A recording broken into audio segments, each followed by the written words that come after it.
an interview with a local legend. Can you please tell us a little bit about you, your name, age, and how long you've been playing drums? My name is Zach. I'm from Pontypridd in South Wales. I've been playing drums for maybe 13 years now, and I'm 26 years old.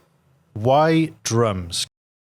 Yeah, so I think from a very young age, I've always been kind of drawn towards music and that kind of stuff. I mean, before I started playing drums, I used to play the violin, used to play the E-flat horn, a lot of other brass, used to play piano. I used to sing quite a lot as a kid as well. I just remember all of my life, every Christmas as a kid, asking my parents, can I please get a drum kit? And they were going, no, you can't. And then I think as a compromise for like maybe my 13th birthday or something, my mum bought me a Guitar Hero World Tour drum kit and was like, you can have this. You've been asking for a drum kit all your life and you could just have this now. And I started playing through that and kind of completed the game on various difficulties and then realized, oh, cool, I could actually play drums. And that's when everything kind of went through the window and I'd started playing a real drum kit when I went to high school, just copying the beats off the Guitar Hero drum kit, which is probably the most unconventional way of learning how to play the drums ever. Tell us about your drumming journey leading up to your current drum activity and where you'd like to see yourself in the next few years. Cool. So I mean, going back to, I think as soon as I got to high school, I was able to actually get behind a real drum kit that wasn't just, bits of rubber and plastic that you're emulating on a screen. That was when I kind of was listening to loads of kind of Paramore, Blink-182, Foo Fighters, Nirvana, loads of the big rock bands of the time and a little bit before. And, there was a whole group of us in school that would just spend any of our free time, during lunch or any of the breaks that we get. We wouldn't go out and play football or go and hang out with people. We'd just go and lock ourselves in a music room and just play other people's songs, kind of play around with stuff that we'd been kind of writing and playing. So, Chroma started in 2015. We were looking for a singer at the time because our previous band members had just left and all gone off to university. So we kind of popped up a load of posters and flyers around Abercynon next to the train station, looking for a singer kind of thing, two-piece band looking to make a three-piece thing. And Katie arrived thinking that she was joining some kind of like little covers thing, that we were just going to do some gigs on the weekend. And I was like, cool, you're joining a punk rock band. Here's the first EP. We just need words and melodies and stuff to go over the top of it. And that's kind of where it all really hit off, to be honest. I mean, we got very lucky in the early years. I think by 2018, we'd played Reading and Leeds Festival, Ready One's Big Weekend. We got a lot of really good opportunities very early on. I think the dream that we've got now is very different to the dream that we had when we first started off. Maybe it's a little bit more realistic and sensible these days than it was when we were like 16. I guess Tuesday today, so it was, 10 days ago that we played Old Trafford in Manchester with the Foo Fighters.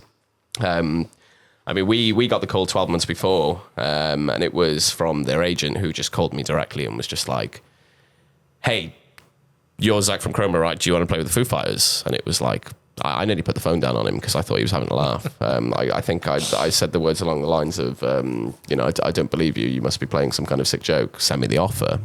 And the offer came through and it was all legitimate and everything. But we laugh about that because we've played surrounding areas to Manchester before, but we've never played Manchester before. So to have a 70,000 capacity stadium as your first ever Manchester show and to have kind of that seal of approval by a band like the Foo Fighters, it's absolutely insane. We're talking about favourite band, favourite drummer, and why. Why does this band inspire you? And what is it about your favourite drummer that puts them in first place? Ooh, so that's really tricky. I don't think I've got like a one favourite drummer. I think maybe if I had to name a top three, or maybe even a top four, I would probably go with Dave Grohl, obviously, for obvious reasons. I don't think that needs an explanation.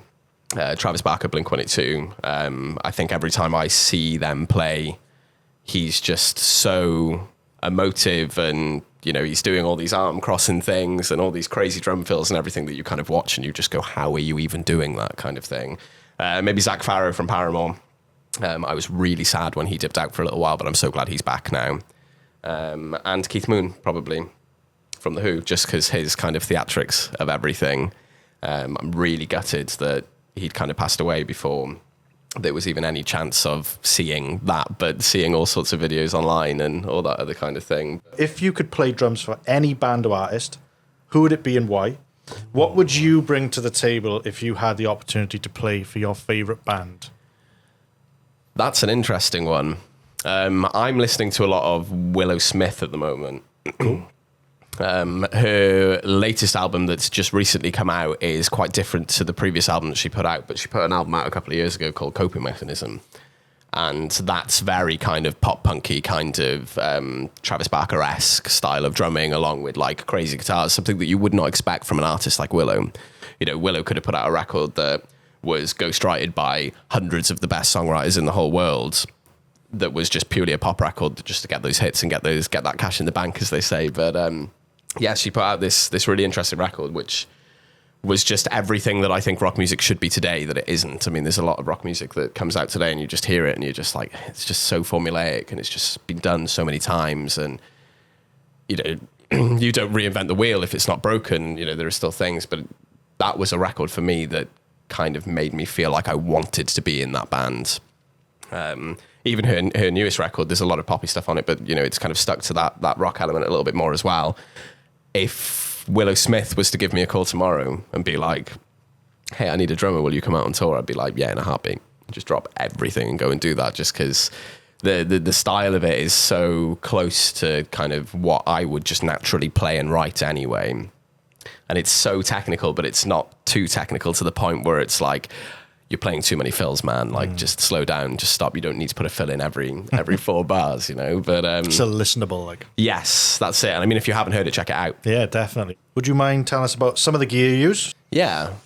So everybody who's watching this video who's a drummer is going to go, this guy sucks, because I have no idea what brand my what model my drum kit is. I bought a Mapex drum kit maybe 5 or 6 years ago that I just got off a mate who was selling it online. I got a really cheap deal for 4 toms and a kick drum and hard cases for like 500 quid. And I was like, I don't even care what that is. Just, I'll take that. Yeah. And I've always thought that I was going to replace it over the years, but it's like, it still sounds exactly how I want it to. It's a bit worn. It's been on the road quite a lot over the years, but it's got quite a little special place in my heart. Changed heads over the years. I used to use Evans G2s. Now I use the UV coated heads, just because you can really you can just basically finger tighten them onto your toms, and they make this like really low kind of just hum, and they just sing. It's I'm not a huge fan of kind of bright toms. I like them to be quite thuddy and quite low in tone. I use Mapex Armory stands. They're the only stands I've ever found that stay in place through a duration of a set. I've used various different brands and makes and stuff over the years, but never found anything as sturdy as Mapex Armory. I've got a Mapex, Black Panther snare, little wooden, I think it's a 12-inch. It just sounds like a shotgun whenever you hit it. It's one of the loudest snares I've ever played. I love it for that. I mean, a chroma or a 3-piece, so there's only drums, bass that goes through a guitar amp as well, and vocals, so it gives us a little bit more of a room for me to really kind of get a bit mental behind that drum kit and not have someone screaming, your snare drum's too loud, which we often find when we play smaller rooms, but what can you do? You know, it's part of it. I've used loads of different cymbals over the years as well. I'm using Zildjian Customs at the moment.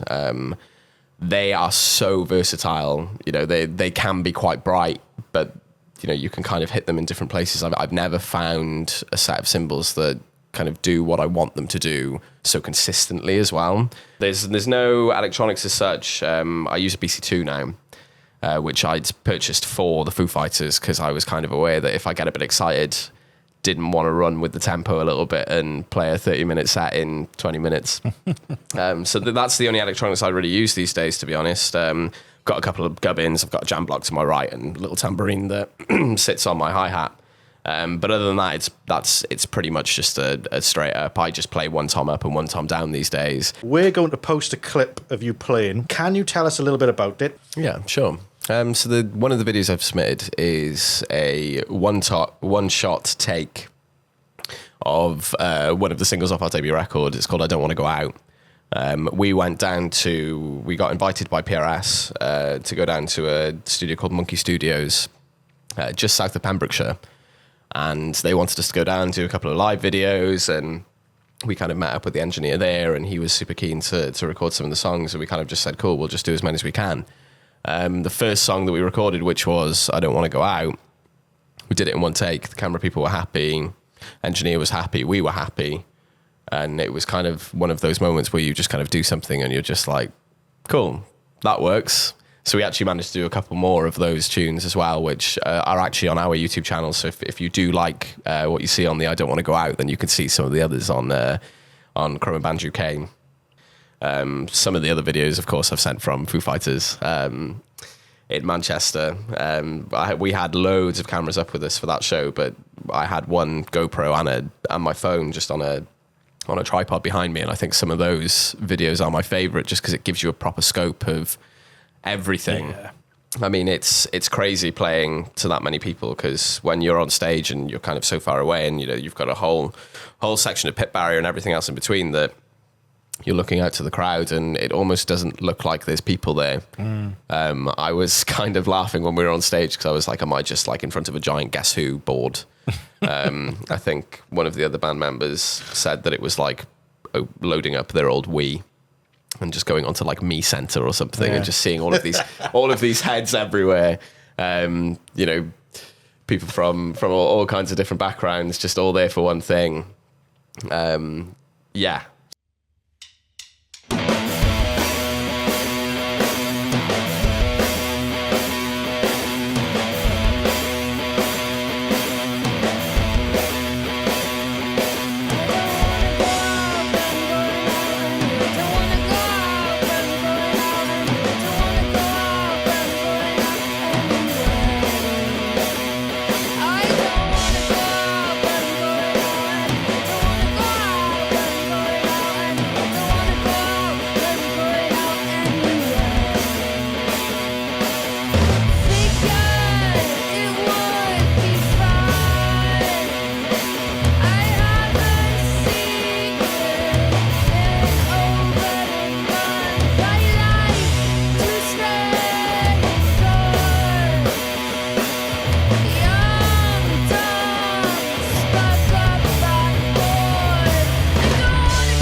The final question, I'm going to run it back to when you said you had the phone call for the Foo's gig. Yeah. And I think what you really meant to say was that they were asking you to play with the Foo Fighters. Is that correct? Yes, that's But you right. didn't want to show Josh up, so that you declined, and you said, no, I'll just bring my own band in instead.